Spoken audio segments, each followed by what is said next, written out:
નમો હરિહંતાણ નમો સિદ્ધાણમ નમો આયર્યાણમ નમો વજ્જાયણમ નમો લય સબ્બસાહુણમ એ સ્વપંચ નમુક્કારો સબ્બભાવ પણાસણો મંગલાનંચ સબ્બેસુ પરમમ હવૈ મંગલમ. ઓમ નમો પરહતે ભગવતે આદિ કરાય તીર્થંકરાય સ્વયં સંબુદ્ધાય પુરુષોત્તમાય પુરુષ સિંહાય પુરુષવર પુંડરીકાય પુરુષવર ગંધાસ્તી નહીં લોકોત્તમાય લોકનાથાય લોકહિતાય લોક પ્રતિભાય લોક પ્રદ્યોતકારને અભયદાય દૃષ્ટિદાય મુક્તિદાય માર્ગદાય બોધિદાય જીવદાય શરણદાય ધર્મદાય ધર્મદેશિકાય ધર્મનાયકાય ધર્મસારથય ધર્મવર ચાતુરંત ચક્રવર્તીને વ્યાવૃત્ત સદબને અપ્રજ્યહત સમ્યક જ્ઞાન દર્શન સદમને.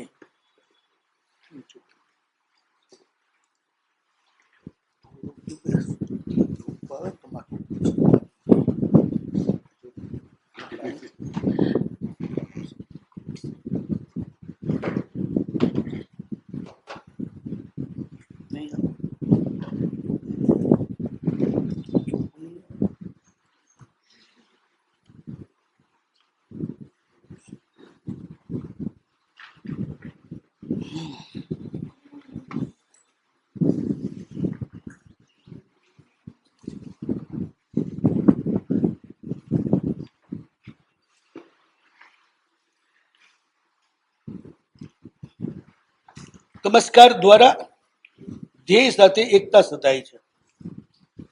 ધ્યેય સાથે એકતા સાધવાનો મંત્ર જ નમો છે.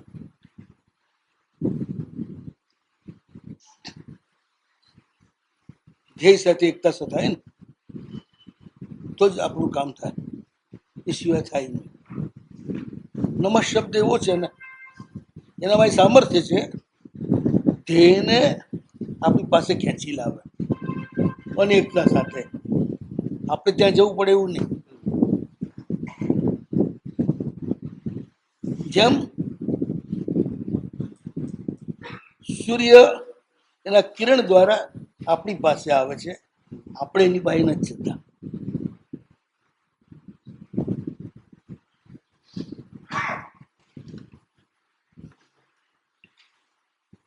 નવહ જે છે ને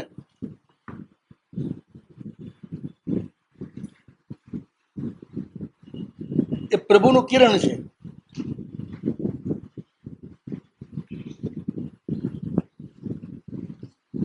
જે આપણી સાથે પહોંચે છે, આપણી પાસે પહોંચે છે. એટલે પ્રત્યેક આલાપકનો અર્થ બોલાવવા માટેનું સાધન.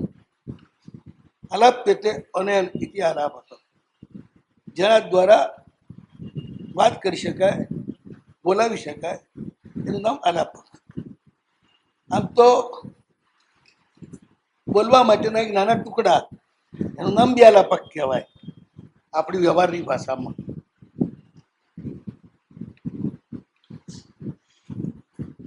એક સૂત્ર છે, એને બોલવા માટેના અર્થસંગત ટુકડાઓ છે બધા, એ તે પણ આલાપક કહેવાય. બીજા અર્થમાં જેના દ્વારા પ્રભુ સાથે વાત કરી શકાય, જેના દ્વારા પ્રભુને બોલાવી શકાય, એવા એ શબ્દો સાથે પ્રભુના સ્વરૂપની એકતા છે. પ્રભુના સ્વરૂપના અનેક આયામ છે. દરેક આયામ તે શબ્દ સાથે જોડાયેલું છે.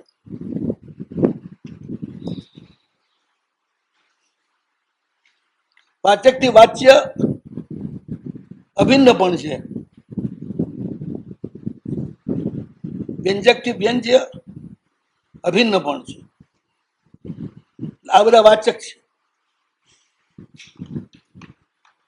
વાચ્ય પરમાત્મા છે. વાચક અનેક છે, વાચ્ય એક જ છે.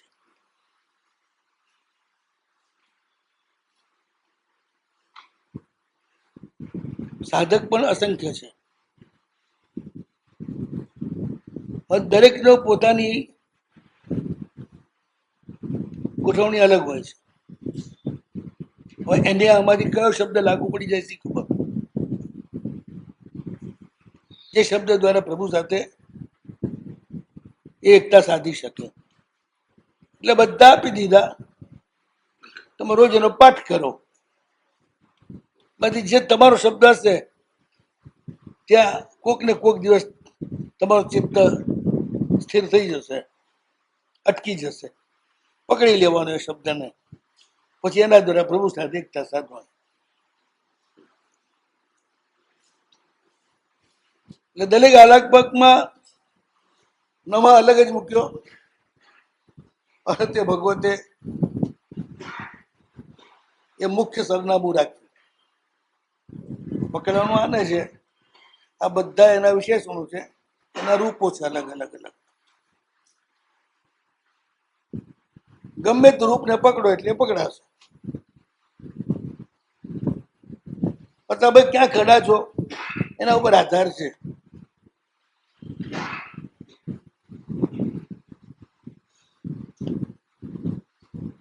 તો મને શરણ જોઈતું હોય તો શરણદાયમાં ઉભા રહી જાઓ, માર્ગે જોઈતું હોય તો માર્ગદાયમાં ઉભા રહી જાઓ. રસ્તો નથી સૂચતો તો તમે ઓમ નમો અરહતે ભગવતે માર્ગદાય એનો જાપ કરો એટલે તમારો રસ્તો તમને મળી જાય.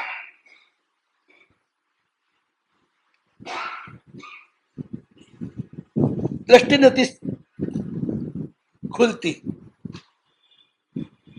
નથી પકડી શકતા તમે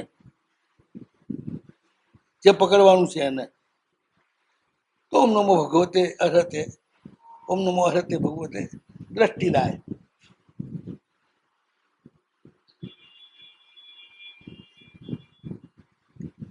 એટલે તમને દ્રષ્ટિ આપશે.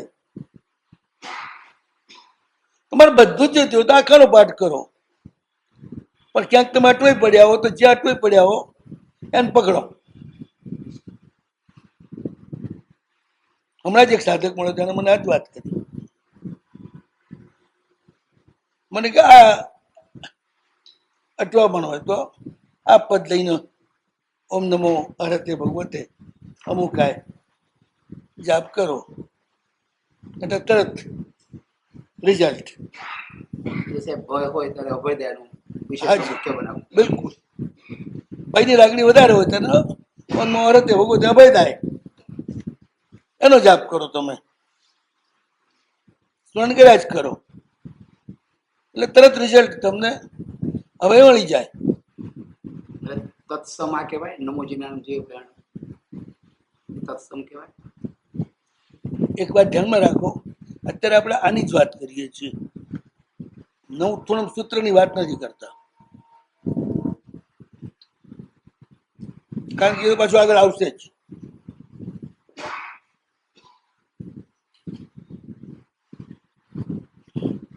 તમારે ધર્મની જરૂર છે તો ધર્મદાય, ધર્મમાં આવી ગયા છો, હું જ પડતી નથી.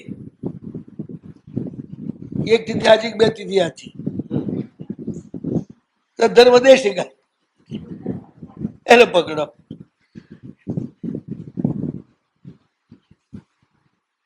ધર્મમાં ચિત્ત સ્થિર નથી રહેતું તો ધર્મ નાયકા એને પકડો.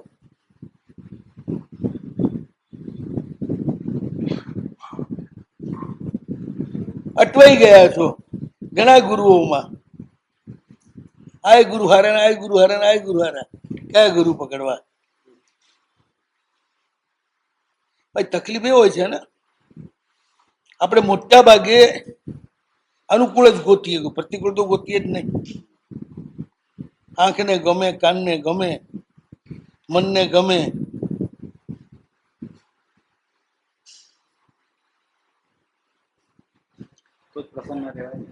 હે તો જ પ્રસન્ન રહેવાય ને.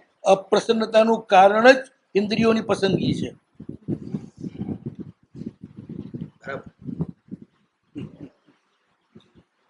ઇન્દ્રિયોથી થતી પસંદગીનું પાત્ર બદલાતું રહે એટલે ગડબડ થયા કરે, કારણ કે સ્થિર નથી, ધ્રુવ નથી.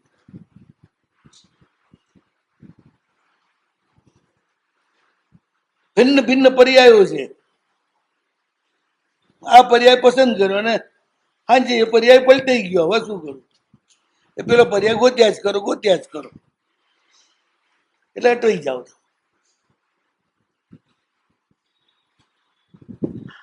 સારથી છે ને એ તમને સીધો રસ્તો બતાડે, એટલે આ દ્રવ્ય બતાડી દે તમને, પર્યાયમાંથી બહાર કાઢે.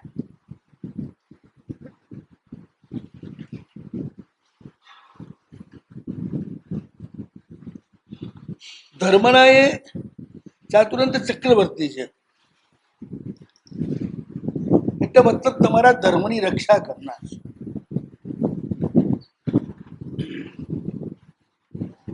લોકો ધન કમાય ને એની રક્ષા સરકાર કરે, એમ તમે ધર્મ એકઠો કરો એની રક્ષા પ્રભુ કરે. આમ તો ખરેખર તો એવું છે ને, ધર્મ આપે પણ એ ધર્મદાય છે, એટલે ધર્મ બતાડે પણ એ, ધર્મ તરફ લઈ જાય પણ એ, પાછા દેખાય પણ જવા માટે હોય જાવ નહીં વિનાયક ત્યાં લઈ જાય તમને પાછા. પછી રસ્તામાં અટવામણ થાય તો સારથી એ બને. ભાઈ તમારા ધર્મની રક્ષા કરવા માટે ચાતુરંત ચક્રવર્તી છે.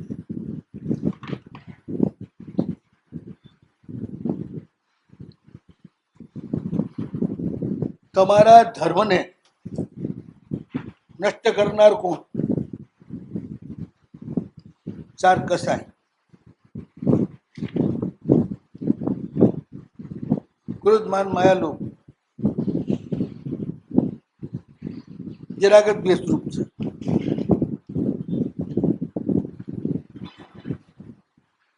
એ ચારેનો અંત કરનાર એ ચક્રવર્તી છે. શ્રેષ્ઠ ધર્મ જે છે ને રાજા ચાર અંત કરનાર, એના એ ચક્રવર્તી એટલે એનો નાશ કરનાર. ચાર ગતિનો અંત કરનાર પણ એ.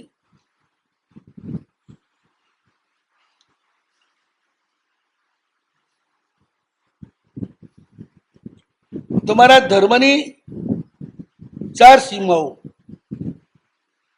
બોલો કઈ કઈ? સમ્યક દર્શન, પછી દેશવૃત્તિ, પ્રમત્ત સંયત, અપ્રમત્ત સંયત, આ ચાર સીમા.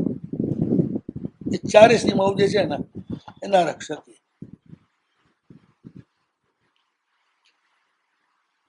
આપણે તો બધો ફાંકો કાઢી જ નાખવાનો.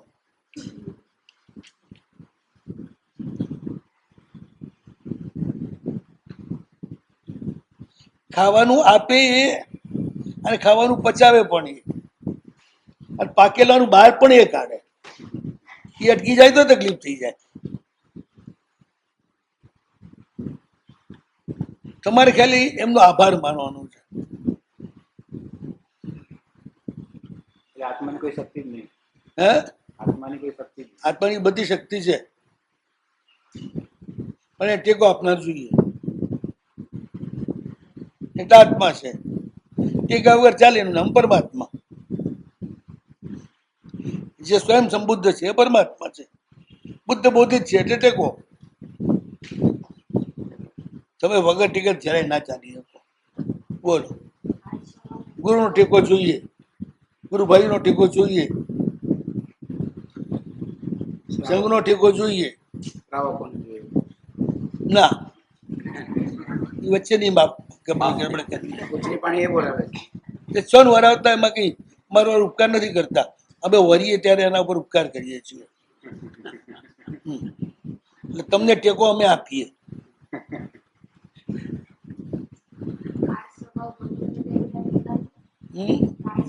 ના, એ વ્યવસ્થા છે. ટેકા તો આ જ છે બધા પ્રભુ જ. કાલ નીતિ ભવિષ્યતા જયારે ગડબડ કરે ને ત્યારે ભગવાન ટીકો આપીને બધાને ખસેડે એક બાજુ. કશો કે કાળ નીતિ ભવિષ્યતા સગળા તારા દાસો રે, મુખ્ય હેતુ તું મોક્ષનો, એ મુજને સબળ વિશ્વાસ. ગભરાઈ ના જવું. મારા ભગવાન બધાથી ઉપર છે એમ માનીને ચાલો. અને એવા દલીલ કરવી જ નહીં.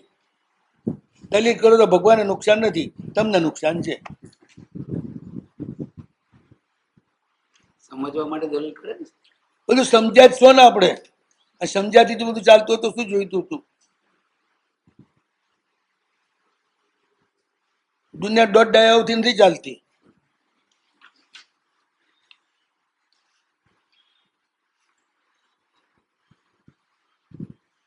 ઓછું સમજે પણ વધુ માને એનાથી ચાલે.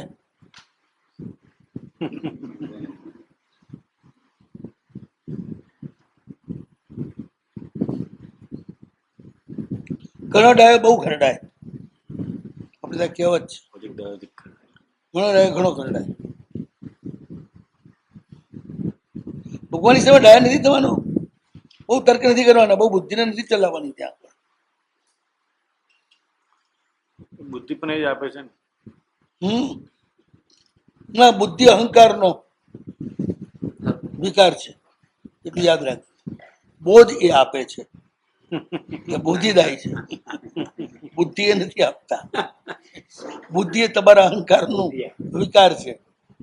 બોધ બોધ હા, બોધ ખુલતા સ્ત્રી છે. હા, જે તમને ઊંધા રસ્તે દોરે.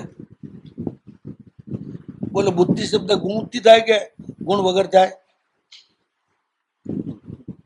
વ્યાકરણના નિયમ પ્રમાણે બુદ્ધ ધાતુમાં ગુણ ન થાય તો બુદ્ધિ બને, ગુણ થાય તો બોધિ બને. બોધ બને. બોધ બોધ બોધ બને ને બોધિએ બને, બે બને.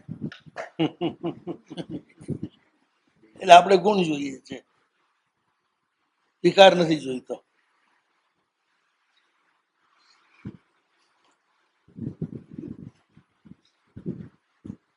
ધર્મ વર્ગ ચાતુરંત ચક્રવર્તીને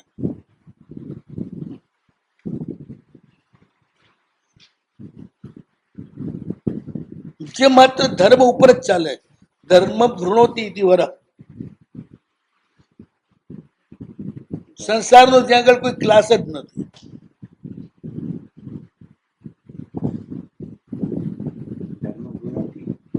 વૃણોથી. ધર્મ વૃણોતી એટલે ધર્મ વર. કે માત્ર ધર્મનું જ વર્ણન કરે છે, આત્મ ધર્મનું જ વર્ણન કરે છે. ધર્મને વરે તેના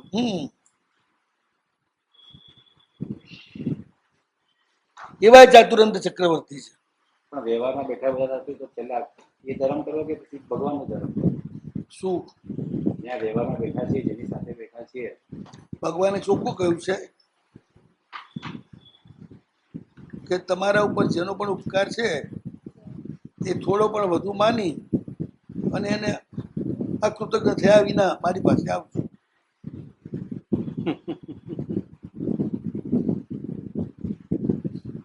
પ્રત્યક્ષ ઉપકારને પણ જે નથી માનતો એ પરોક્ષ ઉપકારને કેવી રીતે માનશે?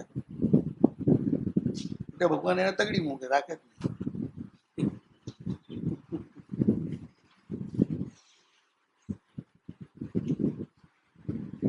એ ધર્મના રાજા છે ને. ધર્મ એટલે મર્યાદા. ચક્રવર્તી મર્યાદાનું પાલન કરાવે. એ ચારે પુરુષાર્થની જે મર્યાદાઓ છે ને એનું પાલન કરાવે ભગવાન. ઘરવાળીની ઈચ્છા ના હોય ને તું રોતી મૂકીને દીક્ષા લે ને એને ભગવાન નથી સ્વીકારતા.